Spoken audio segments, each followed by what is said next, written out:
Indian polity bits నేర్చుకుందాం. Question: Minto ఏ హోదాలో ఉన్నాడు? A. Governor, B. Viceroy, C. ప్రధానమంత్రి, డి. న్యాయమూర్తి. Answer B. Viceroy. Next question: ప్రత్యేక నియోజకవర్గాల విధానం మొదట ఎవరికి కల్పించబడింది? ఏ. హిందువులకు, బి. క్రైస్తవులకు, సి. ముస్లింలకు, డి. సిక్కులకు. Answer C. ముస్లింలకు. నెక్స్ట్ క్వశ్చన్: ప్రత్యేక నియోజకవర్గాల విధానం భారత రాజకీయాల్లో ఏ ప్రభావాన్ని చూపింది? ఏ. జాతీయ ఐక్యత పెరిగింది, బి.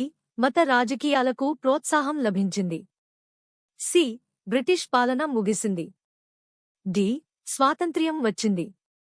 Answer B. మత రాజకీయాలకు ప్రోత్సాహం లభించింది. నెక్స్ట్ క్వశ్చన్: వైస్రాయ్ కార్యనిర్వాహక మండలిలో మొదటి భారతీయుడు ఎవరు? A. Gopalakrishna Gokhale, B.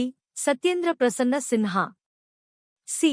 Dadabhai Naoroji, D. Balgangadhar Tilak. Answer B. Satyendra Prasanna Sinha. Next question: 1909 సంస్కరణల ప్రధాన లక్ష్యం ఏమిటి? ఏ. స్వపరిపాలన, బి. భారతీయులకు పరిమిత రాజకీయ ప్రాతినిధ్యం, సి. స్వాతంత్ర్యం, డి.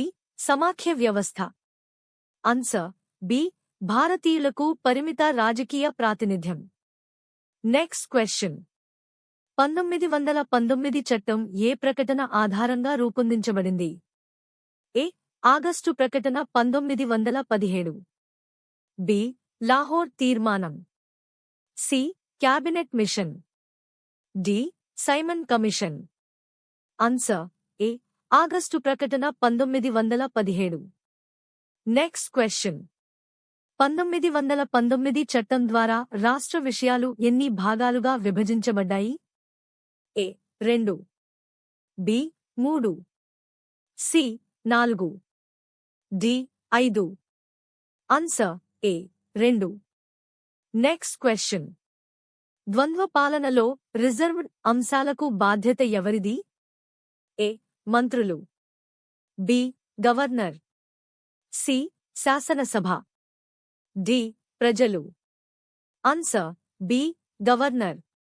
నెక్స్ట్ క్వశ్చన్: ద్వంద్వ పాలనలో ట్రాన్స్ఫర్డ్ అంశాలను ఎవరు నిర్వహించేవారు? ఏ. Governor, B. కార్యదర్శి, సి. భారతీయ మంత్రులు, డి. వైస్రాయ్. Answer C. భారతీయ మంత్రులు. నెక్స్ట్ క్వశ్చన్: 1919 చట్టం ద్వారా కేంద్రంలో ఏ వ్యవస్థ ప్రవేశపెట్టబడింది? ఏ. ఏకసభ్య శాసనసభ, బి. ద్విసభ్య శాసనసభ, సి. అధ్యక్ష పాలన, డి. సమాఖ్య పాలన. Answer B. ద్విసభ్య శాసనసభ. Next question: council of state ఏ స్థాయికి చెందిన సభ? ఏ. రాష్ట్ర, బి. జిల్లా, సి. కేంద్ర, డి. గ్రామ. Answer C. కేంద్ర. నెక్స్ట్ క్వశ్చన్: 1919 చట్టం ప్రకారం ఓటు హక్కు అందరికీ లభించిందా? ఏ. అవును, బి.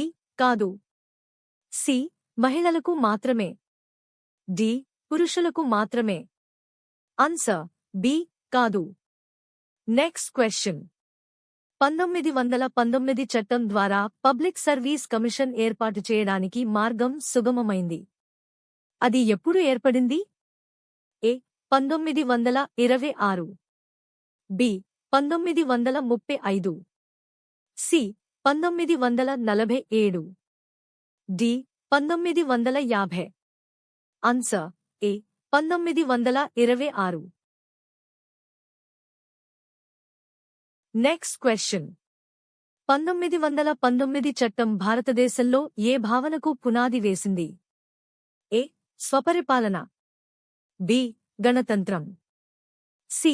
పూర్తి స్వాతంత్ర్యం, డి. రాజరికం. Answer A. స్వపరిపాలన. నెక్స్ట్ క్వశ్చన్: 1919 చట్టం భారత రాజ్యాంగ పరిణామంలో ఏ భావనకు పునాది వేసింది? ఏ. గణతంత్రం. బి. సమాఖ్య విధానం. సి.